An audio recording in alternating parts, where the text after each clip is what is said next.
Hello everyone, this is Georgios Chasparis from Software Competence Center, Hagenberg, and I'm presenting a paper on generalized input-output hidden Markov models for supervising industrial processes. This is a joint work with my colleagues Sabrina Luftensteiner and Michael Mail. Often in industrial processes, batches of material are processed sequentially through several process steps. And these process steps may or may not be identical. There is a large number now of sensor measurements collected in each part of the process, and this amount of sensor data is continuously increasing due to the digitization of industrial processes. So this creates a rather increased complexity with respect to the data analysis required when we, let's say, try to identify, detect operating conditions, for example, abnormal behavior. Input-output hidden Markov models can provide a framework for detecting operating conditions. However, they are based on an underlying assumption that there is an identical process. This process repeats continuously. However, let's say the physical laws, the underlying physical laws of this process, or the details of this process remains identical.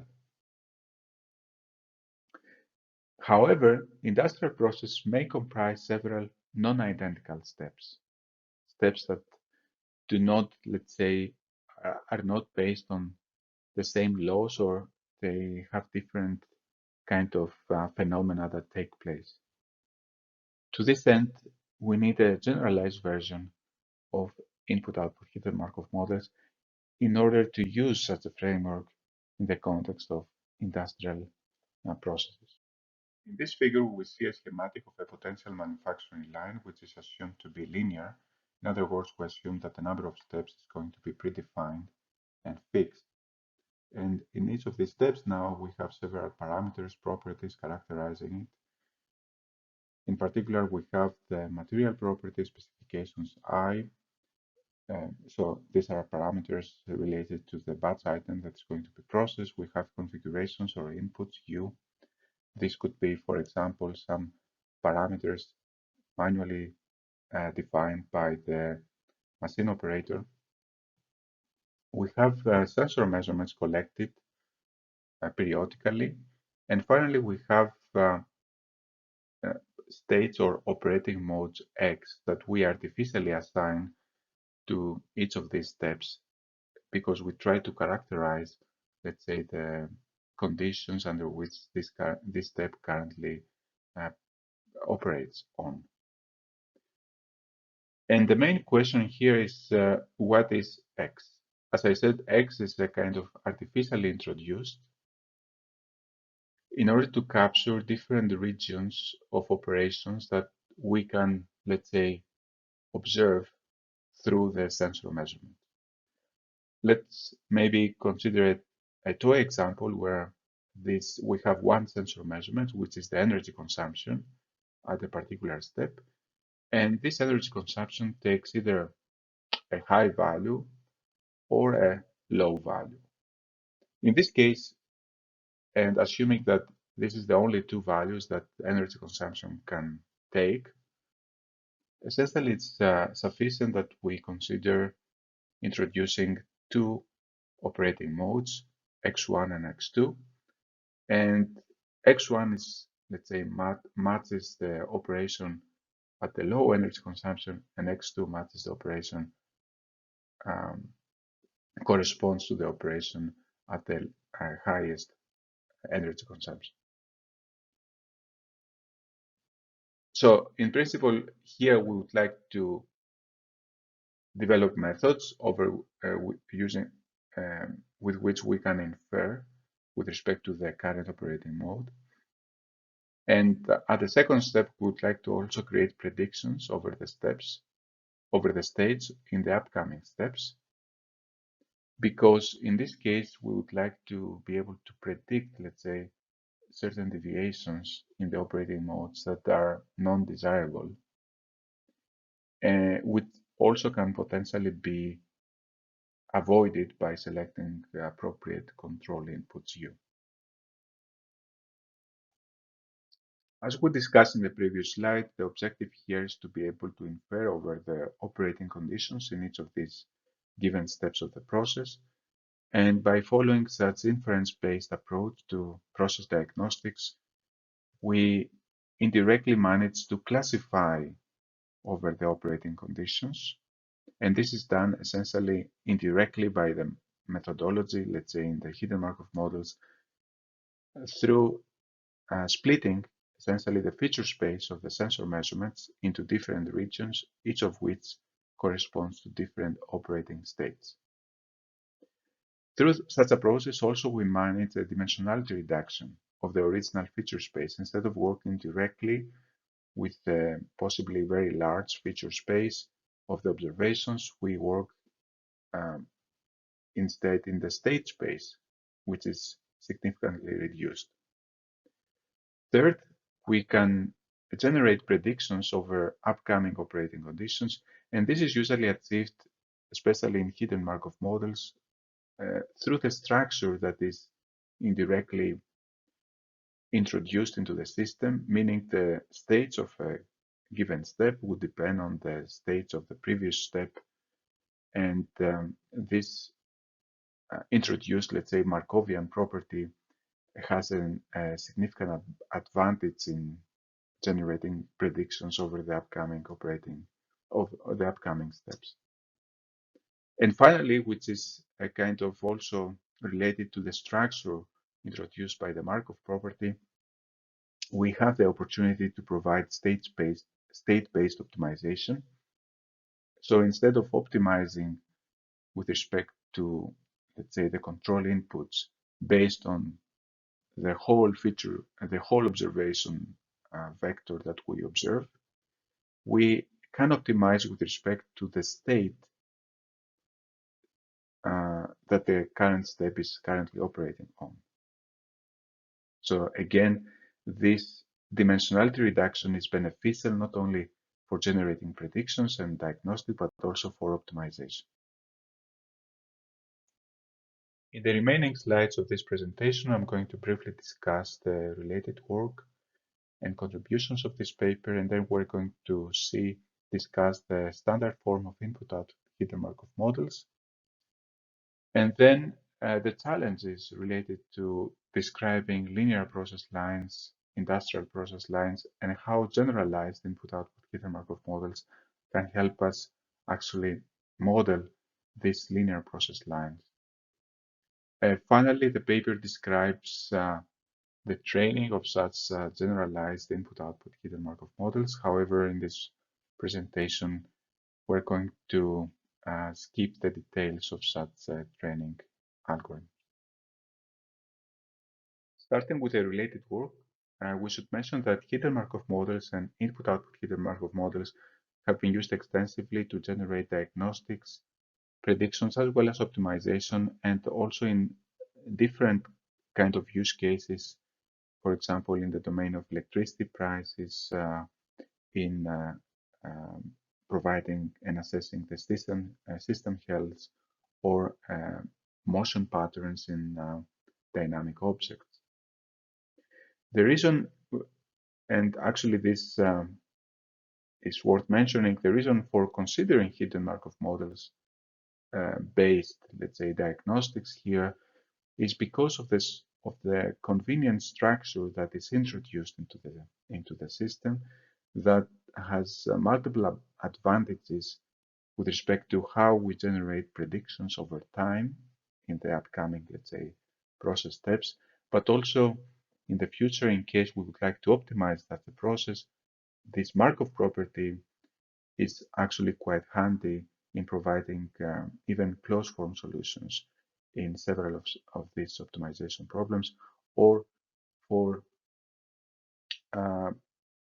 providing, let's say, the basis for reinforcement learning approaches, for example.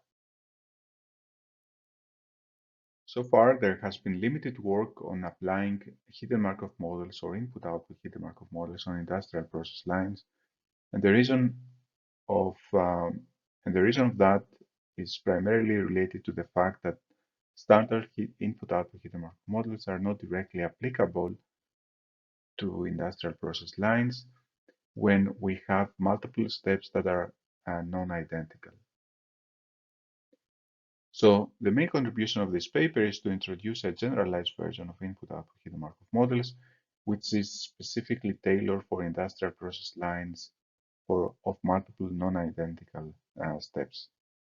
Now, this methodology would allow for diagnosing over operating conditions for each step independently and considers temporal dependencies in two, let's say, orthogonal dimensions.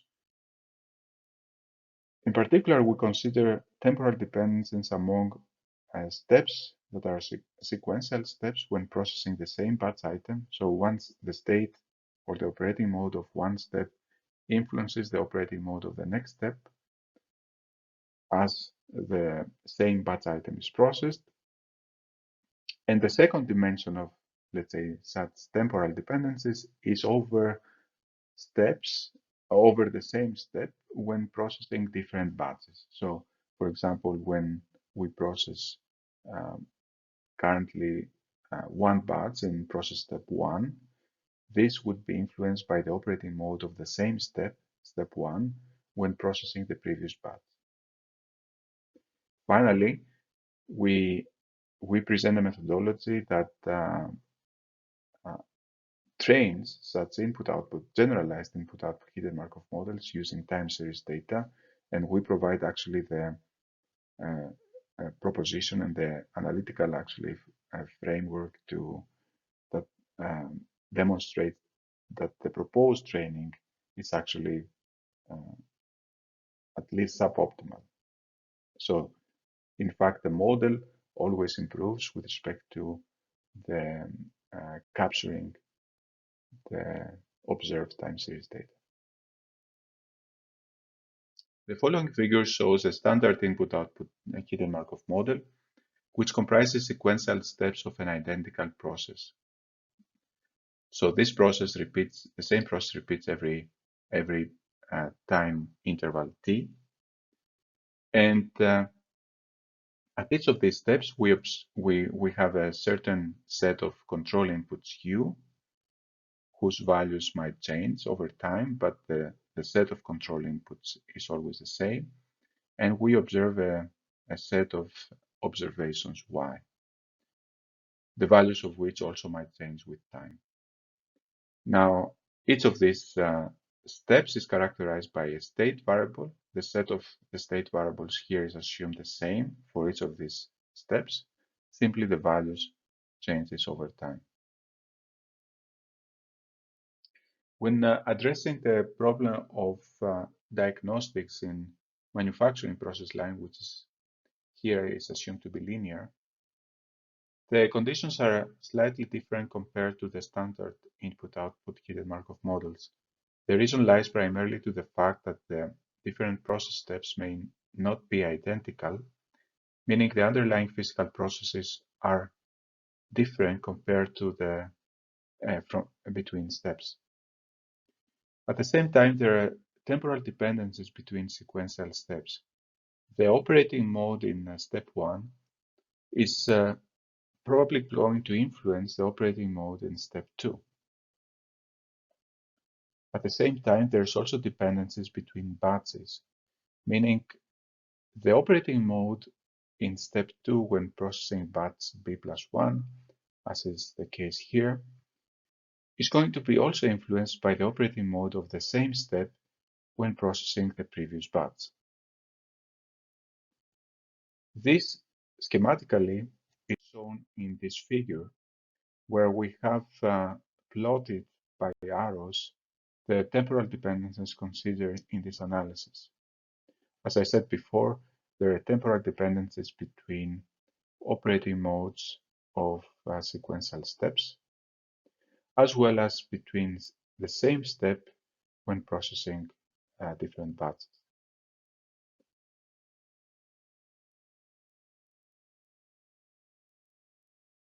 It's important to mention here that there's two important underlying assumptions that have been considered in the analysis of this paper. And the first one is about the Markov property between process steps and between batches.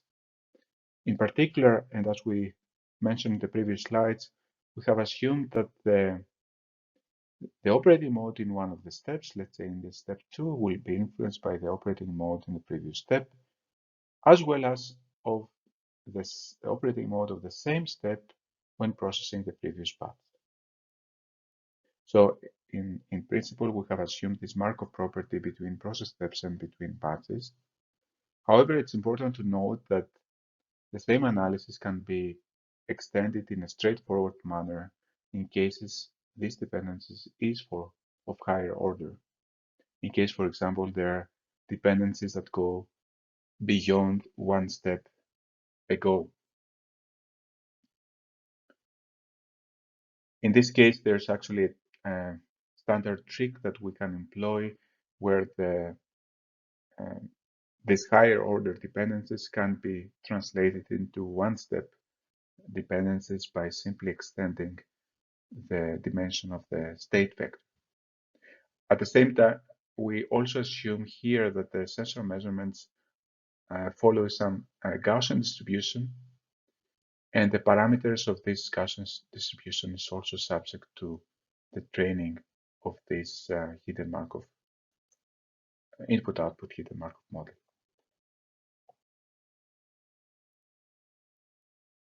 The details of training such a generalized input-output Hidden-Markov models are described in detail in the paper. Here we just mention the categories of the parameters considered in this training process. First of all, there's parameters associated with the state transitions. For example, when there is a given state in step 1 when processing batch p plus 1, and there's also a given state in step 2 when processing batch p, then this combination of these two states may have different possible transitions to the state of step 2 when processing batch p plus 1. And all these possibilities, let's say, of transitions should be parameterized, and the parameters of these transitions is subject to training. At the same time, the statistics of the Gaussian distribution, the mean and the variance of these Gaussian distributions of the sensor measurements is also subject to training. So in the paper, there is analytical derivations of these recursions for updating these parameters, and we saw in fact that the training leads to suboptimal updates, meaning that the likelihood with which the data is captured by the proposed model is actually increases. In conclusion, in this paper, we presented a generalization of input-output Hidden-Markov models that is more appropriate for manufacturing process lines. And an interesting aspect of this work was these temporal dependencies that extend over multiple dimensions. In particular, we have temporal dependence between process steps when processing the same batch, but also we have dependencies between steps when processing different batches. In the paper, we present a framework for training such a input-output Hidden-Markov model, and an extension to higher order, let's say, of temporal dependencies is also possible. However, it requires an extension of the presented analysis. As a future work, we intend to run tests in real-world manufacturing process lines for providing diagnostics as well as predictions over the operating modes of these different steps of the process. And also we plan to incorporate such a modeling framework into an optimization framework that intends to provide suggestions to the operators in different process steps with respect to certain performance indicators. Thank you very much for your attendance.